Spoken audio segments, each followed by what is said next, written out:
Welcome back to the channel. Today we're diving into the thrilling, blood-soaked world of Sinners 2025, a dark and gritty vampire horror where music, voodoo, and vengeance collide on the streets of a cursed city. Let's break down the full story, from its chilling opening to its haunting end. The movie opens with an eerie narration that reveals a haunting truth. Some music is so powerful it doesn't just stir emotions, it attracts souls.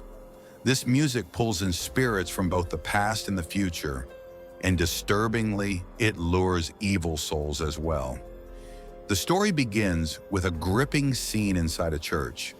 A wounded boy named Sammie stumbles in, clutching a guitar. He's seriously injured, and the congregation is visibly alarmed by his condition.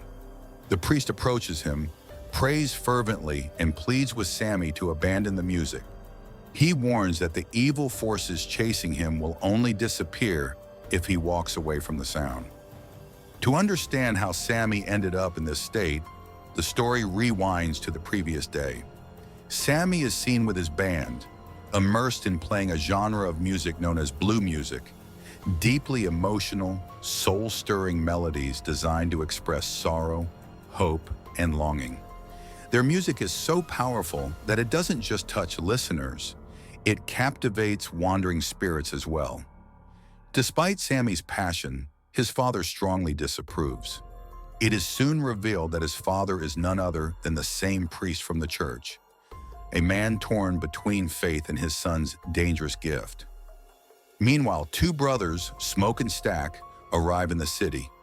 They've come into a fortune after stealing money from a notorious gangster. Even with wealth and power, they remain marginalized due to their identity as black men. Determined to create something meaningful for their community, they buy land at a steep price from a white landowner with the vision of building a nightclub.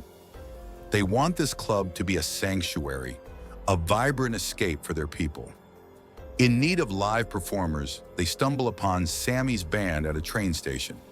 Entranced by the sound, they immediately invite the band to perform at their grand opening.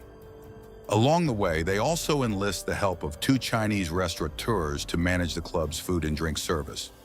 As the preparations unfold, we see a more personal side of Smoke. He visits his estranged wife, a woman known for practicing voodoo. Their relationship is strained, largely because of her mystical beliefs, which Smoke fears. Their conversation quickly turns to an argument.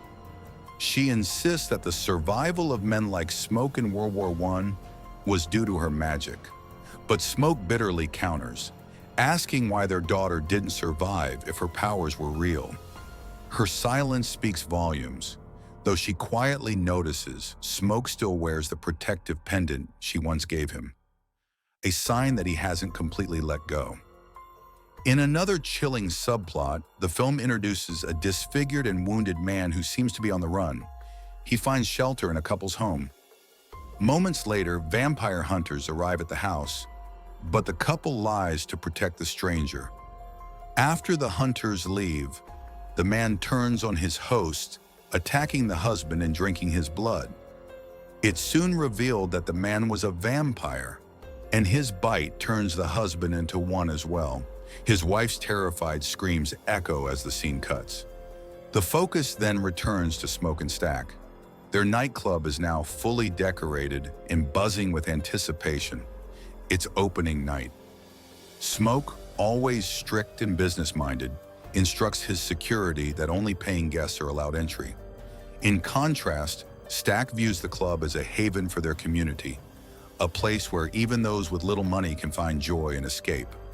On opening night, the club is a roaring success, packed with people from all walks of life. Sammie begins his performance, and as his music fills the space, the crowd becomes utterly entranced. As Sammie's performance intensifies, something supernatural begins to unfold. The power of his music starts drawing in souls, restless spirits slowly drawn toward the nightclub, captivated by the haunting sound.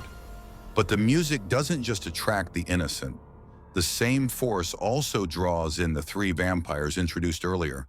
Among them, the one who had turned the young couple into vampires. However, as per the rules that govern the undead, the vampires cannot enter the club without an invitation. One of them steps forward and requests entry, but Smoke, standing firm, denies him. He recognizes the man as white and, carrying the pain of racial injustice, refuses to let him into a space created as a sanctuary for the black community.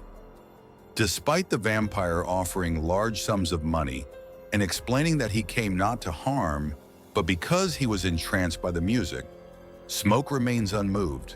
Determined, the vampires retreat outside and begin singing in an eerie attempt to influence the situation.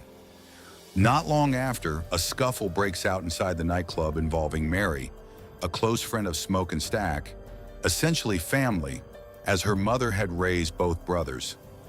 In anger, Mary storms out of the club, unaware of the danger lurking outside. The female vampire approaches her, attempting to negotiate for club entry by offering gold coins in exchange. But Mary senses something is off. One of the vampires, unable to control himself, begins salivating at the sight of her. Before she can react, he attacks, sinking his teeth into her and drinking her blood, turning Mary into one of them. Now a vampire herself, Mary returns to the club. Gaining entry without resistance, she heads straight towards Stack. As she gets close, her true nature emerges, and she viciously bites him, draining his blood and transforming him into a vampire as well. Smoke, witnessing the horror unfold, draws his gun and fires at Mary in a desperate attempt to save his brother, but the bullets do nothing. Mary simply laughs and walks away, unaffected. Smoke is left in shock, not only because of the attack, but because Mary, someone he considered a sister, is now something else entirely. Heartbroken and overwhelmed, he decides to shut down the nightclub temporarily. Just then, his wife arrives and explains the truth. Mary has become a vampire, which is why the bullets did not affect her. Smoke's wife, a firm believer in voodoo magic, quickly senses the growing danger. Outside the club, the security guard steps out briefly for a moment of relief, only to be attacked by the same vampire who had bitten Mary. The guard is turned into a vampire and returns to the club, now seeking re-entry. But according to vampire lore, he must request permission to enter, something that immediately confirms Smoke's wife's suspicion. She knows without a doubt that the guard has been turned. The man pleads with them, saying if they won't let him in, they should at least pay him for the night. But as Smoke reaches out with the money, the man suddenly attempts to bite his hand. Smoke reacts instantly, pulling out his gun and shooting him in self-defense. Inside the club, Stack, now a vampire after being bitten by Mary, regains consciousness. Before he can attack anyone, Smoke's wife quickly douses him with garlic juice. The effect is immediate and excruciating for Stack.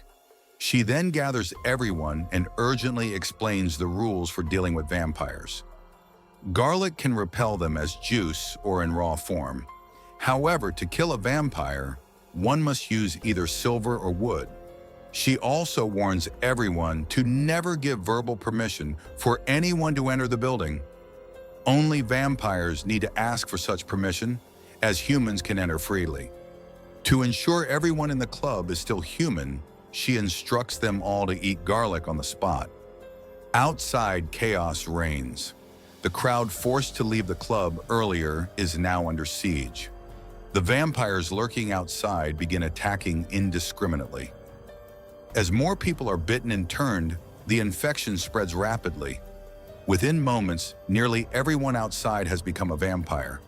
Together, the newly turned creatures begin to celebrate, throwing their twisted party while waiting for those still inside the club to eventually come out and fall victim.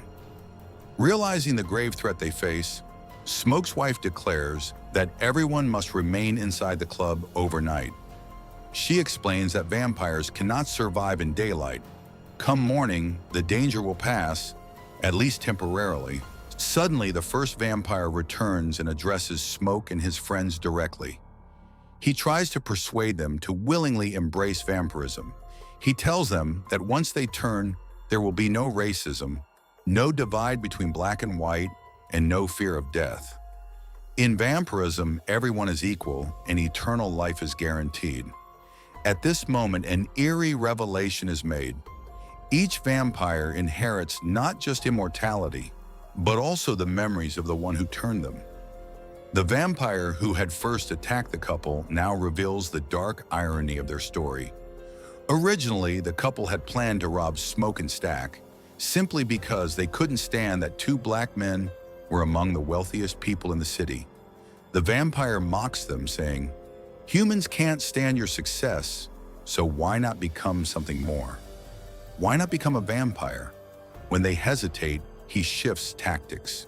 "If not all of you," he says, "then at least give us Sammie. His music is powerful. It calls the souls of the past and future alike." The tension escalates when the vampires threaten the Chinese woman who owns the local restaurant, warning her they'll go after her daughter if she doesn't comply. Furious and emotional, she challenges them to a fight, unintentionally permitting them to enter the nightclub. Once inside, the vampires unleash chaos, attacking the guests in a brutal massacre. During the assault, 3 significant lives are lost: Smoke's wife, the brave Chinese woman, and the elderly musician who once taught Sammie blues music. The most heart-wrenching death is that of Smoke's wife, who had been attacked by Stack. Before she could fully turn into a vampire, Smoke was forced to drive a wooden stake through her heart, killing her with his own hands to save her from damnation. As terror spreads through the nightclub, Sammie and his partner attempt to escape, but Remick, the first and most powerful vampire, blocks their path. Meanwhile, Smoke is locked in a vicious, emotional battle with his brother Stack. During the escape, Remick bites Sammie's partner. Injured and fading, Sammie's partner begs him to run and save himself. Cornered and desperate, Sammie smashes his guitar into Remick's head. The instrument, laced with silver, causes Remick unbearable pain. Due to the psychic bond between Remick and the vampires he created, they all suffer simultaneously, giving Sammie a brief window to flee. Just as Remick recovers and prepares to strike back, Smoke arrives in the nick of time. Without hesitation, he plunges a wooden stake deep into Remick's chest, killing him. Shock waves of pain ripple through the vampire horde, and at that very moment, dawn breaks. The new vampires, unfamiliar with the laws of the undead, are caught in the rising sun and begin to burn to ashes where they stand. Smoke, battered but alive, turns to Sammie and urges him to escape quickly. He knows that the gangsters they robbed at the beginning of the story will come seeking vengeance. Sure enough, within moments, a large group arrives to exact revenge. Smoke, with fierce resolve, takes on all of them alone in a gunfight. He manages to kill them, but not without consequence. He's hit by multiple bullets. As he bleeds out, gasping for air, we see him remembering his wife and daughter, and in those final moments, he passes away. In the final scene, we return to the beginning of the movie. Sammie is now standing inside a church, holding the broken head of his guitar. His father, a priest, once urged him to abandon music and embrace prayer. But Sammie chooses otherwise. He silently picks up the guitar head and walks away, never turning back. In the post-credit scene, 60 years later, we see an aged Sammie still playing his blues music. His voice carries a weight of history and pain, singing alone in the twilight. And with that final haunting melody, the film ends. If you enjoyed this video, don't forget to like, subscribe, and hit the bell icon so you never miss a dark twist or killer plot. Thanks for watching, and I'll see you in the next one.